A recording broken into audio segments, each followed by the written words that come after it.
Good morning. It is Wednesday, May the 4th, and this is The True Conservative. Welcome to all the butchers, bakers, and candlestick makers out there. I'm Ron, your host, and the only true conservative in the United States today. So today, after the daily declaration for spiritual warfare, the Pledge of Allegiance, and the Star-Spangled Banner, we will have Republican civil rights, Trump sweeps, no free lunch, collapse of parenting, and Frontier Town.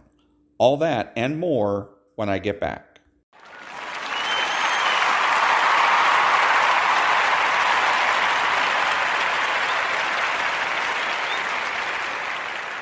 Thank you. And now the daily declaration for spiritual warfare for May the 4th.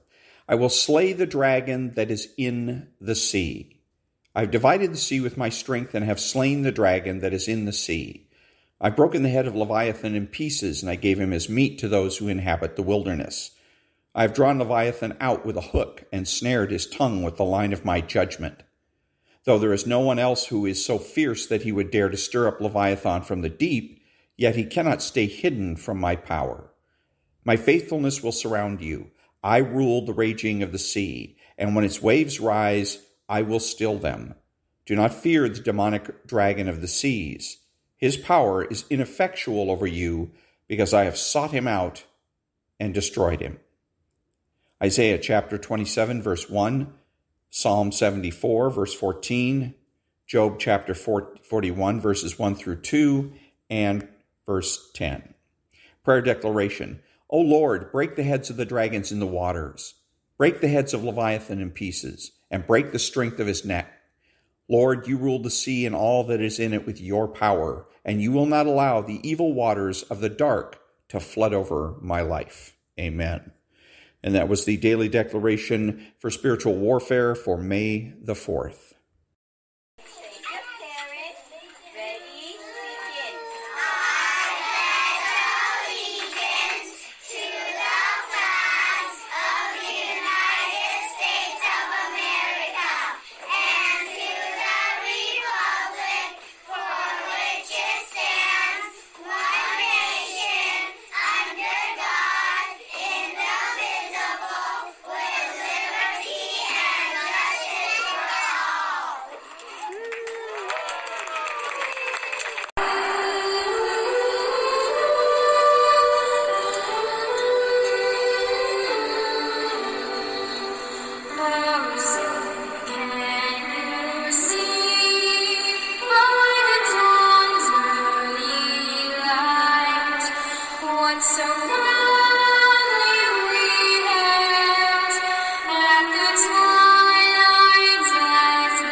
Thank you.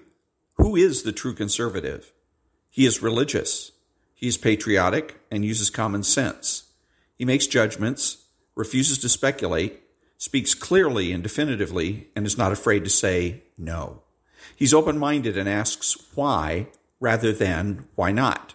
He is consistent, credible, and influential, not ashamed of his existence, unafraid to learn or correct his mistakes. He is a normal American.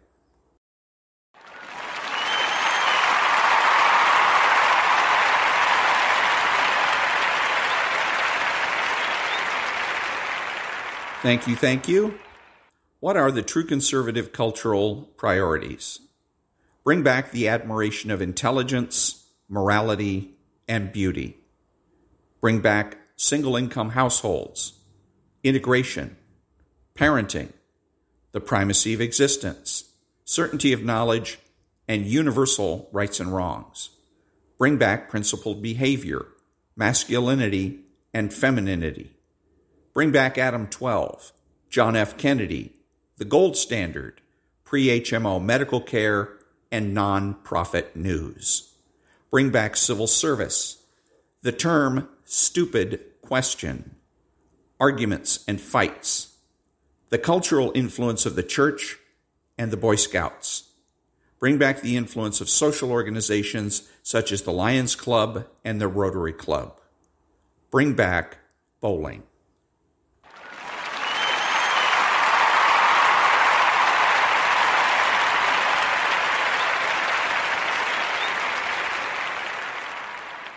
Thank you, thank you.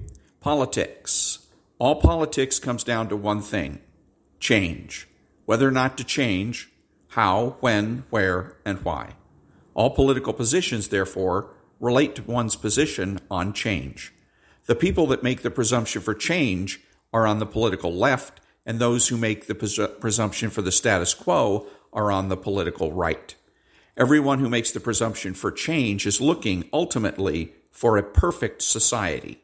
Everyone who makes the presumption for the status quo accepts the imperfectibility of society and agrees to change only when there is an obvious case for change. The true conservative, and only the true conservative, is on the right. Everyone else is on the left. There is no middle and no neutral. The cafeteria is closed.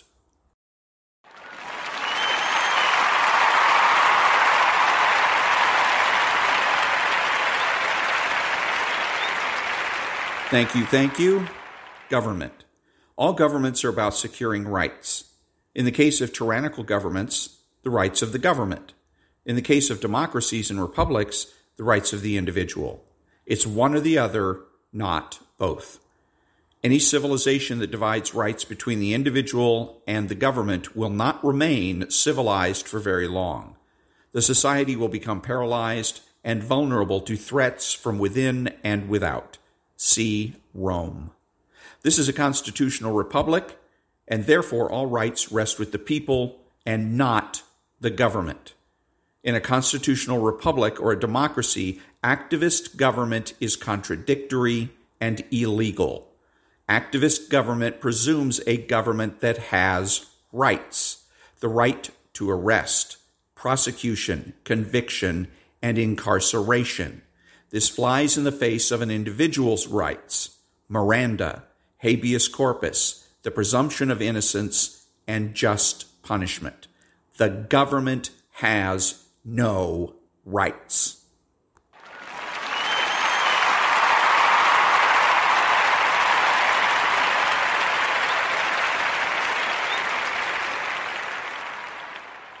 Thank you, thank you. So here's Sean Hannity made notice of this as a tweet, so good for him.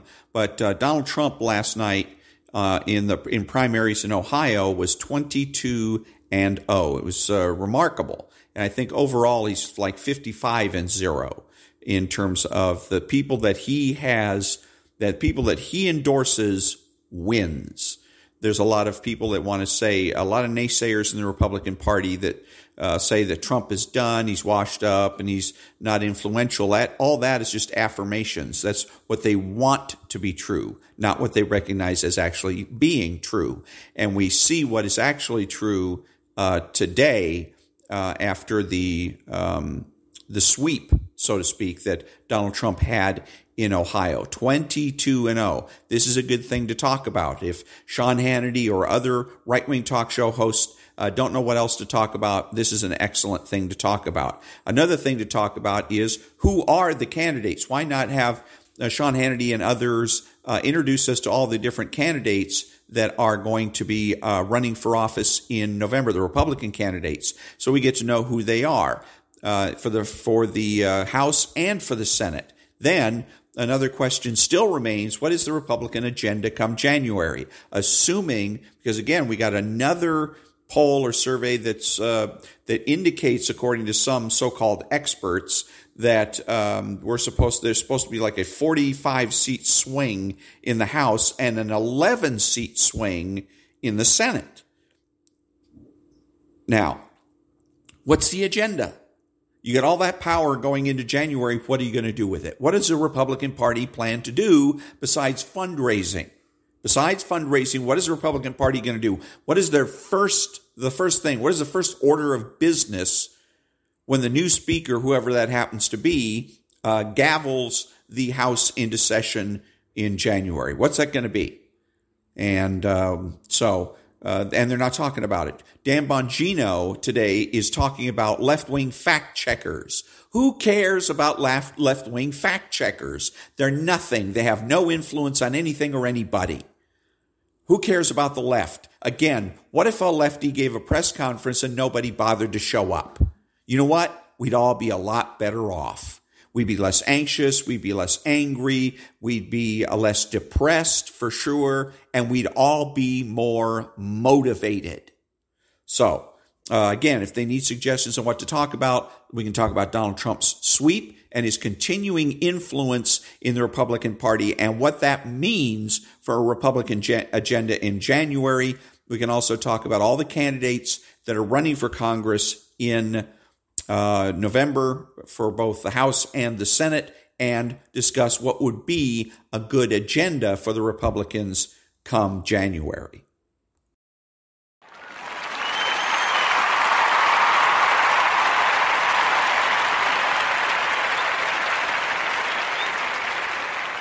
Thank you. So, why is it that that none of the right-wing talk show hosts want to talk about things that are of interest and are relevant to conservatives? All they want to do is talk about the left. I don't listen to their shows. They're going to find this amazing, but I don't. No one else listens to their shows because we want to hear about the left. If we want to hear about the left, we'll tune into CNN or MSNBC. I want to hear about conservatives and conservatism. Why is it further? Because there's all kinds of things that we could be talking about instead of whining and complaining or analyzing the left's reaction to the latest pronouncement from the Supreme Court.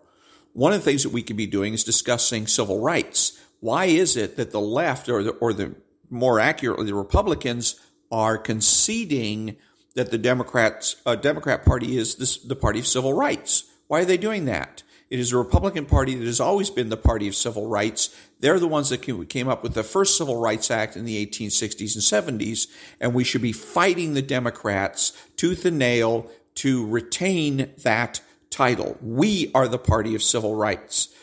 Herschel Walker is a civil rights leader and should be described as such.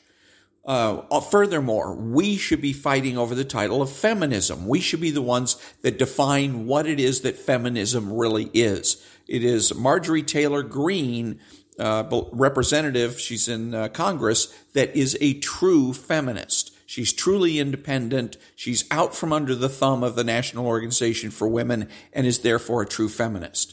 How about environmentalism? Why is it that we have to go by the left's definition of what it is that means environmental? Being an environmentalist means being somebody that supports oil, gas, the use of oil, gas, and coal. That's what environmentalism means. So when I say that I'm an environmentalist, I support the use of oil, gas, and coal to provide me with the power I need to run my daily life. But those are things that we can be doing. Instead of whining about the left, let's be talking about redefining the terms that the left, quit conceding, first of all, that the left is the party of environment, the left is a party of feminism, that the left is the party of civil rights. Fight them for those. We take them every time we put forward a candidate, female or Hispanic or black.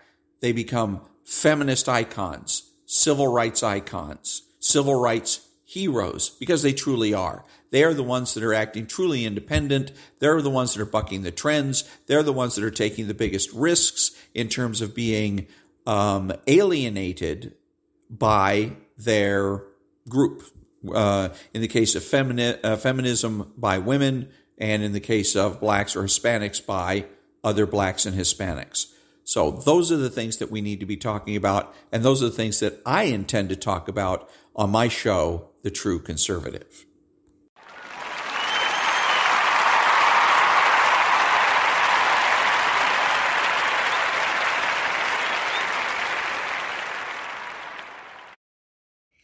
Thank you. There's no free lunch. Quote, the great danger of the consumer is the monopoly, whether private or governmental. His most effective protection is free competition at home and free trade throughout the world.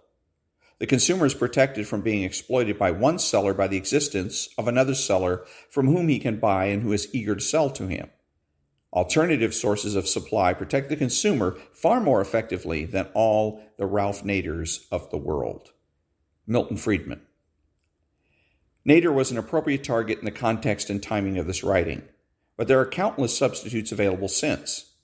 At the heart of free trade is not just the lower cost of production for the producer that comparative advantage creates, it is also the benefits to the consumer that lower cost and greater choice represents. That was There's No Free Lunch. Back in a minute.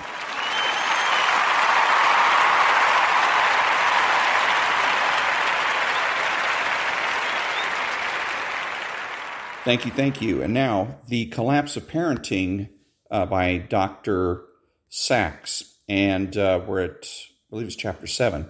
And so here's an interesting story that illustrates a point that I want to make about how it is that the left infiltrates our culture, and they do it psychosocially. Abigail, a mom living near Tampa, Florida, shared with me a story that I think illustrates the right priorities. Her 14-year-old daughter, Casey, wanted to go to Cancun for spring break with her friends, but parents were not invited.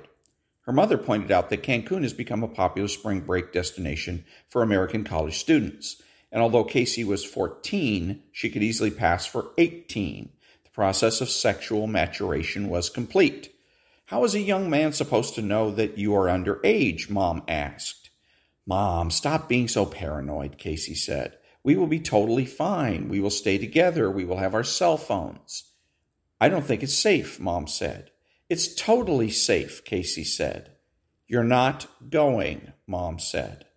Mom, you're going to totally ruin my whole life. All my friends are going. Everybody is going. You're not going, Abigail repeated. I hate you, Casey screamed. I hate you. I never want to talk to you again as long as I live. Well, Abigail, or Mom answered, to be honest, sometimes I'm not so fond of you either. But I'm your mother. That means my number one job is keeping you safe. And I know more about you. I know more than you do about behavior of drunk college boys. You're not going. And Casey didn't go. Two things real quick that's interesting about this. First of all, she's sharing her experience. This is a thing out of experience where she's able to tell, and her daughter will appreciate it later on. When she goes to college and she's groped by some drunken frat boy, she's going to understand what Mom was about. And she's going to be thankful that Mom told her not to do it. Mom is sharing her experience. That's what's going to cement a bond between her and her daughter as her daughter grows up. So her daughter is going to come to her and say, hey, this is happening, that's happening. This friend asked me to do this. So-and-so wants me to do that. What should I do, say, etc.? And Mom should be able to say, you know what? That's happened to me. I've been in that position. This is how I handled it. And this is what I was thinking and feeling along the way. And so you're creating a bond, but it's that benefit of experience so that your child doesn't have to learn by hitting every pothole in the road. In this case, by coming back from Cancun after having been raped by a drunken frat boy. Okay. So the other thing is that I used to hear a lot in the 70s particularly was from the left. They'd always say, well, you better let your kids do whatever they want because they're going to do it anyways. That was the whole idea with condoms. Condoms in school. Why? Because kids are going to have sex. You can say no, but they're going to do it anyway. No, they're not. Your children, especially when they're getting into their teenage years, are moral agents. They know the difference between right and wrong, and they act accordingly. And they know that it's wrong to defy their parents. Okay, so they're not going to do it anyway. They're going to do what Casey did and stay home. See, if the left was right, Casey would have just ignored her mom and went ahead and went out on spring break anyway. Now, at which point, mom, if that kind of thing happens, first of all, mom's got to take a good hard look at how she's raising Casey. But the other part of this is, at that particular point, it's time to get the sheriff involved. And you have to sit down and explain to her, you pull a stunt like that again, and you're going to go to juvenile hall. That's the ultimate end for the kids that don't want to listen to their parents. It's called incorrigibility. And I was threatened with it, and I had a coworker that actually went to juvenile hall for 5 years because her mom had enough. And called the sheriffs one night, and that was that. And she went to juvenile hall and stayed there for 5 years. So anyways, but it's, again, this don't listen to the left when they say, well, you may as well let them do it because they're going to do it anyways. Bull crap. They're not going to just do it anyway. Okay, back to the book. Over more than 2 decades as a family physician, I've been involved professionally in a handful of cases of sexual assault, each with a girl as victim. In one case, my only involvement was to sit with mom after the fact. I knew I shouldn't have let her go, this mom said to me. She's just 15 years old. It was a party for college kids. I knew I shouldn't have let her go. One part of me wanted to shake the mom and yell, then why did you let her go? But of course I didn't do that because I already knew the answer. This mom wanted her daughter to like her. She didn't want her daughter to be upset with her. If you are doing your job as a parent, then sometimes you will have to do things that will upset your child. If you're concerned that your child won't love you anymore, that concern may keep you from doing your job. Do your job.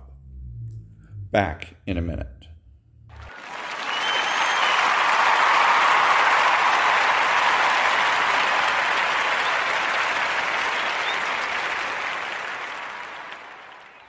Thank you. And now it's time for Chapter 27 from the book Tales of My Bicentennial Year, written by Michael Buell, and about a family's adventures and misadventures in Gansevoort, New York, in the Adirondacks. And last time that we left the crew, so to speak, it was Chapter 26, The Big Hole, where, again, Big Gene led Mike and the 2 other kids to go to a swimming hole that they weren't supposed to go to. Their parents didn't want them to go. It was dangerous, pretty dangerous. And Big Gene had a crisis there. He jumped in the water and he was tumbled about and whatnot, and he luckily ended up not drowning, but it came as close as you're going to have anyway. But anyways, they made it out, but Mike couldn't say anything about his adventure at the Big Hole to his parents, obviously, because they'd forbidden him to go. He left his radio there, and one of his Third Streeter rivals found it and claimed it. And so Mike was not able to get it back from Bobby Donlin, because to get it back from Bobby Donlin, he would have to admit that he was at the Big Hole, and he wasn't about to do that. So, Chapter 27, Frontier Town. And this is a very long chapter as well, and so I'm going to cut this one in half, and we'll read the first half today, and the next half next time. The big bicentennial celebration was only a few days away. Today was our last day of school, and despite the fire incident, our summer was off to a great start. We got to wear shorts on the last day of school. It was pretty cool riding the bus that day. Everyone was in a great mood. Lots of laughing, and I got to sit on the bus with Chiquita. She looked great and was asking me when she was going to see me this summer. I had no idea. I certainly did not want to tell her that my summer would be pretty boring, mowing lawns, taking care of Mrs. Barber, helping out at church, and playing baseball. Chiquita did not share my enthusiasm for baseball. She wasn't a tomboy. She asked if I could ride my bike or something to see her. I said, sure. I didn't even know where she lived, but I sure as heck said, sure. I did get her to laugh a few times with some of Mike C's jokes. Why don't aliens eat clowns? I asked Chiquita.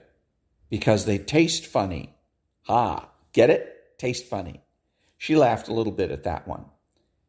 What did the bee say to the flower? Hello, honey. Get it? Honey? I said. She laughed a little harder at the bee joke. What happened when the dog went to the flea circus? He stole the show. Get it? Fleas love dogs, I said. She giggled like crazy at that one. Now that I look back at it, I'm not sure if she thought they were funny jokes or just laughed to make me feel good. Now that I think about that statement, how many times has a woman acted a certain way just to make me feel good? Oh well. We got to school and Chiquita handed me a piece of paper folded up and ran into Mrs. Martin's class. Chiquita sat at her desk and watched me walk in. Her cheeks were all red. I remember that much. I sat a few desks behind her, but she kept looking back at me. I sat down and opened up the folded paper. It said, "You better call me this summer," and it had her phone number. Wow, my first phone number from a real girl. I couldn't let the guys see this. Mike C. and Huge Gene would laugh at me. She looked back at me again and smiled, and I smiled at her. Mrs. Martin stood up and said, "Okay, time to say our last Pledge of Allegiance for the year."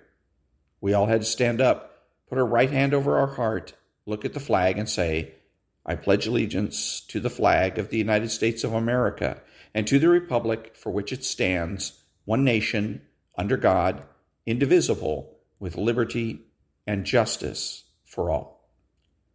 Yep, every day we had to say that pledge.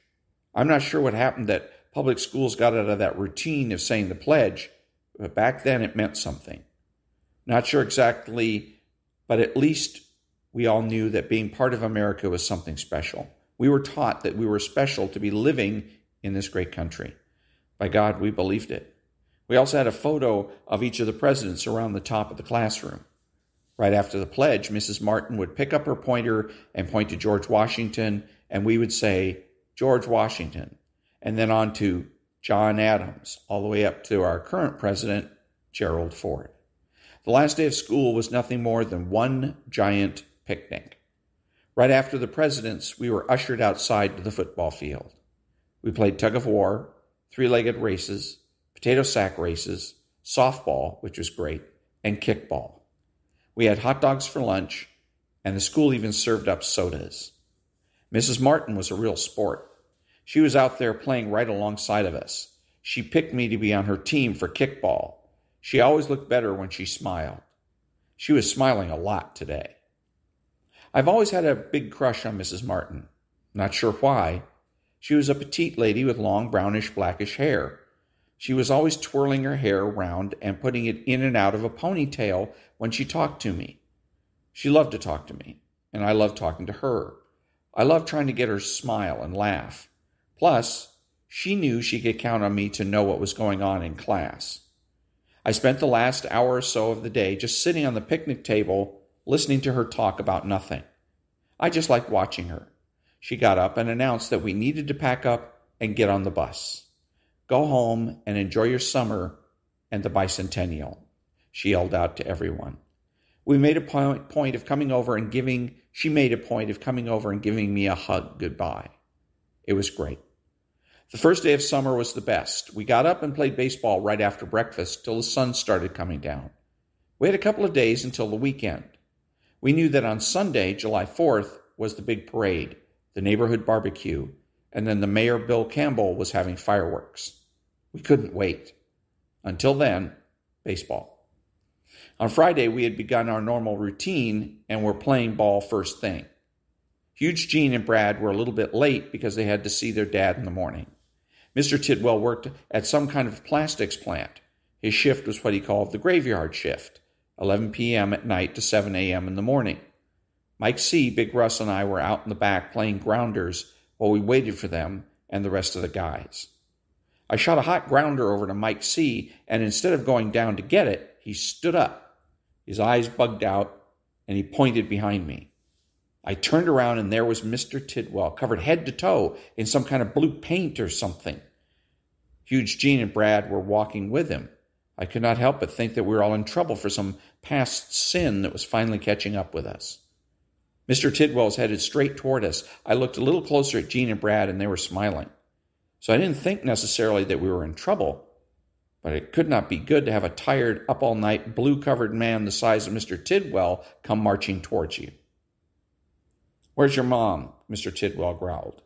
"In the house, I guess," I replied. With that, he marched to the front of the house. Of course, we all followed him, staying back a little. We knocked on the door and went in. "What's going on?" we pestered Huge Gene and Brad. "Can't tell you. My dad has to, after he talks with your parents," they said. We let it go at that. We peppered them with questions, all to no avail. In a few minutes, Mr. Tidwell came out of the house, down the stairs, and proceeded across the street, headed towards Mike C's house. We followed in an excited pack behind him, not wanting to get in his way. He went up the stairs and into Mike C's house. In a few minutes, was back out. Now he was smiling. "You all are going with us to Frontier Town tomorrow," he told us. He then marched to his house and went in. We had to get the straight poop from Huge Gene and Brad. I guess at Mr. Tidwell's plant they had somehow gotten free tickets to Frontier Town, and a bunch of people at the plant did not want to go. Mr. Tidwell managed to get tickets for us, Mike C's family and the Tidwells. So we were all going on Saturday. This was lining up to be a great weekend. Frontier Town was a kind of an amusement park in Lake George. We'd never been there, but we heard it was like a recreation of the Wild West. When my dad got home from work that day, he seemed particularly happy and ready for a nice long weekend. When Mom broke the news to him, he was genuinely excited about going. You never knew how my dad was going to take anything.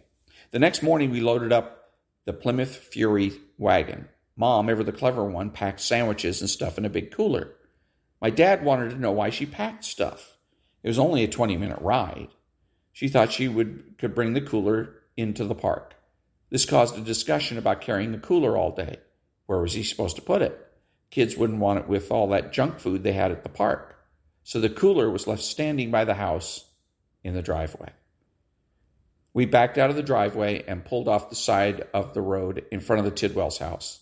Mike C's dad, with his wagon load of folks, pulled up right behind us. Mr. Tidwell came over to my dad and gave him the tickets. Then he went over to Big John and did the same. Mr. Tidwell and his crew boarded their wagon, backed out, and off we went. A trucking convoy, trucking on to Frontier Town. Kathy and I started singing, "We Got a Trucking Convoy, Trucking Through the Night." For those of you wondering what Trucking Convoy was, it was a hit song back then. We pulled in right next to each other in the parking lot and unloaded. The dads set the rules immediately, mostly looking at the four of us, Huge Gene, Brad, Mike C., and me.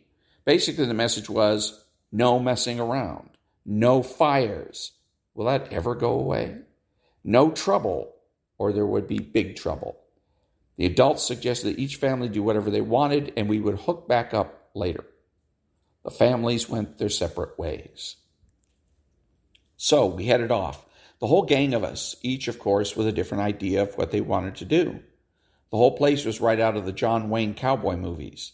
The Wild West town had a saloon, a blacksmith shop, a trading post, jail, train station, stagecoach, lots of cowboys and Indians walking around dirt roads. Way over, I could see teepees. It was pretty cool. My dad had some kind of map of the place and was yelling out what we could do. Everyone was shouting different things to him. With all the things to do, we couldn't agree on a plan that everyone liked. As we were discussing all of this, a tall cowboy guy came walking up to us. "Howdy, folks. I'm the sheriff here in Frontier Town. There's plenty to do. Can I help you figure out where to go?" He asked. "How about the train ride?" "Where is that?" my dad asked. "Well, folks, you can mosey right over to the station right over there, and Mary the station master will get you all set up. The train ride will take you all over the whole place. Sit and relax," he said. This guy really didn't fit my image of a sheriff from the Wild West. He had the wardrobe down, the jeans, the cowboy boots, the vest with the sheriff's badge, but he had extremely long hair and a ponytail, with long sideburns and a big mustache. Not only that, but he looked no older than a teenager. But he was the sheriff. My dad loved the train idea, so we said thanks and started walking towards the train. "Be careful here in Frontier Town. The James gang is on the loose. They're a bad bunch of hombres," the sheriff warned us. "Who is the James gang, Dad? I thought Jesse James and those guys were dead. At least that's what we learned in school," I said. "Yeah, if there is a James gang here, why isn't the sheriff and the real police out looking for them?" my sister Kathy inquired. "What are we supposed to do if we run into them, Dad?" I asked. "Do we just give them our money?" "I want to get a hat and a gun so I can fight them," I demanded. My sister was in agreement. "Geez Louise, can you guys just enjoy the day? No one is going to hurt you. It's an act. They're just recreating the Wild West for you. Try not to analyze things and take the magic away. No more questions. Just enjoy it. Or we can go home." This was the ultimate "I am pissed already" threat. We knew he meant it. "If you want to get some souvenirs, let's go to the trading post now, and then we can go on the train." So we moseyed off to the trading post. I simply had to have a cowboy hat and gun. If there's going to be robbers, I was not going to go into this unarmed. My sister and I pretty much got the same things. I picked out a tan cowboy hat and a silver gun with a holster and caps. The only difference with Kathy was she got a red hat that had little white fringes hanging off the sides. Kind of girly, if you ask me. Then my dad got us honorary deputy sheriff's badges. The lady behind the counter said that with these deputy sheriff badges, we were allowed to fight the James gang and arrest them if we ran into them. My dad noted that the badges were active only inside Frontier Town, and there would be no arresting people outside of Frontier Town. We managed to make it across the dirt road to the train station. I was looking forward to the train ride. I was expecting to see a big locomotive with giant train cars, just like the ones that passed through our town. But what we had in front of us was a small train with open cars. Definitely a kiddie train. But whatever. We boarded the train. Dad and Mom and the small kids barely fitting into one car, and then me, Kathy, and Chris in the second car. The ride was okay. We went all over the park in one big circle. The best part was riding past the Indian village. They had big teepees with a little fire out in front. Lots of Indians just kind of standing around. I couldn't see them all that well at first, but my dad was pointing, saying, "Look over there, kids. The Indians are coming." And that's part 1 of chapter 27, called Frontier Town, from the book Tales from My Bicentennial Year by Mike Buell. Back in a minute.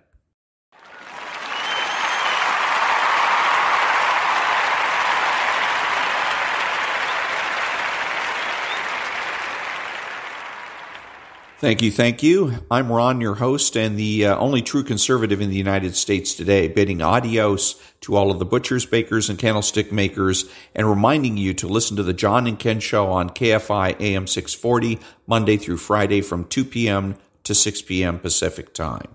Also, KFI needs to bring back Brian Suits and his show, The Dark Secret Place. Hashtag bring back Brian Suits. Until next time, be honest, be smart, be beautiful, and remember that the left has no authority, no power, and they can't win.